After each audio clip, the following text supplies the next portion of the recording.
He has, not bad. He's showing me how to shoot better. Check out his book, Relentless.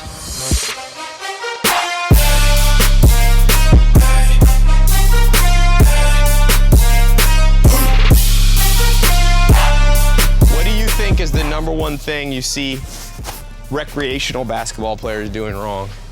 It's not stretching? They never cross half court. They're out of shape. How many guys have you seen in a pickup game where 10 people are actually on the same side of the court? Right.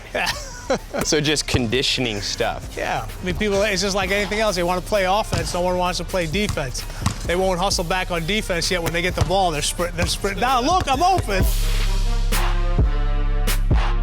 What about conditioning? Do you have a favorite? A lot of people just condition to get tired and they think that they're doing something. But the recovery in between your running and how you're doing it has a lot to do with how quickly and how well you're going to get in shape. So, you know, developing like squats on uneven bonzo balls or whatever, right. Was that kind of stuff you were pioneering way back Oh, yeah. in the 80s, right? Yeah. If you watch people playing basketball, it's not in one plane. You know, they may jump off from a certain spot, land somewhere else. They're always hitting the floor. They're getting pushed. So it's just like, okay, if you only have them work on a grounded surface, then you're really not working all the aspects. You know, when you get rebound, when you jump, you may get pushed, so you want to be able to catch your balance, have the ability for your ligaments and tendons to be trained and developed so they can take forces in uneven planes.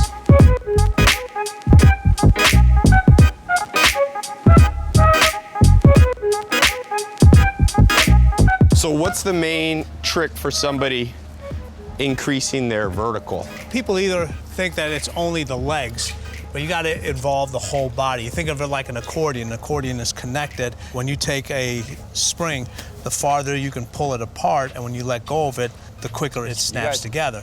People forget that the muscles they contract in different ways. Not only do they shorten, but they lengthen also. So you have to be able to have a program designed that teaches your muscles to snap, shorten, and lengthen with a lot of force, but also do it with a lot of speed.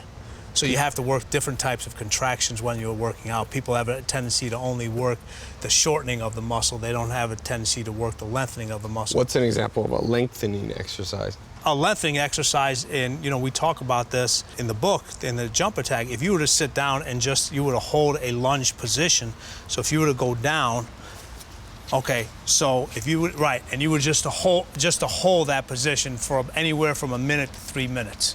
Oof. Okay. So you're just holding. Yeah, now you Time lapse. 30 minutes later. Have you been able to find you can pretty much increase anybody's vertical? Oh yeah, and there's room for improvement for anybody. And how many people do you know in sports actually improve when they're 30? You know, Kobe's not going to tone down his stuff for anybody. Right. So flexibility stuff. Most people. Now, flexibility in your sport. What happens is a lot of people think if you're overly flexible, you'll be better at your particular sport. You have to be flexible in the range of motion for your sport. Okay. So like being able to do the splits is not going to decrease your chances of getting injured. Because you never do the split motion. Right. You need to be flexible and be able to control that range of motion in whatever sports you do. Yeah. It goes both ways. The one thing Larry did not do, and he got this a little later in his career, Larry did old school basketball where his thing was, I run and I play basketball to get into shape. Yes. He had never really lifted. He didn't lift. He didn't lift and do all that other stuff. Because, you know, back then you thought about basketball and lifting. Oh, everyone, if you lift, makes It'll your mess muscle your shot bound, it up, throws yeah. your shot off and so forth. So But do you think that messed him up? I mean, he did not have... In the long term, it did, because, you know, when his back went out, when that happens, it's too late.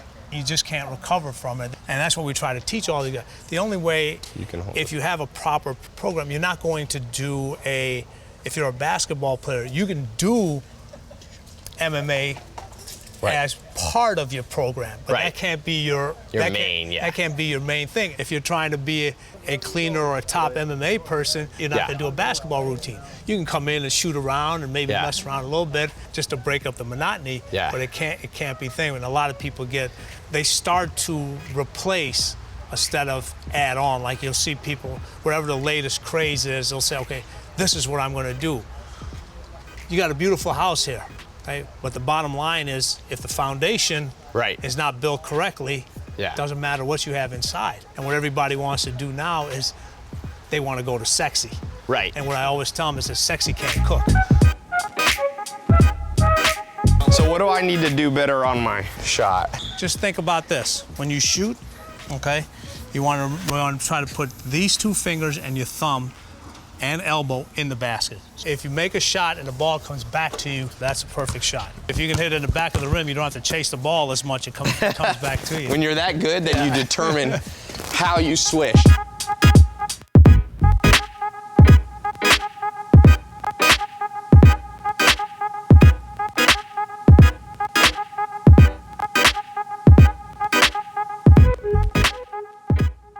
Your shot's gotten so much better, see? It's from you. I guess I couldn't hire you away from Jordan.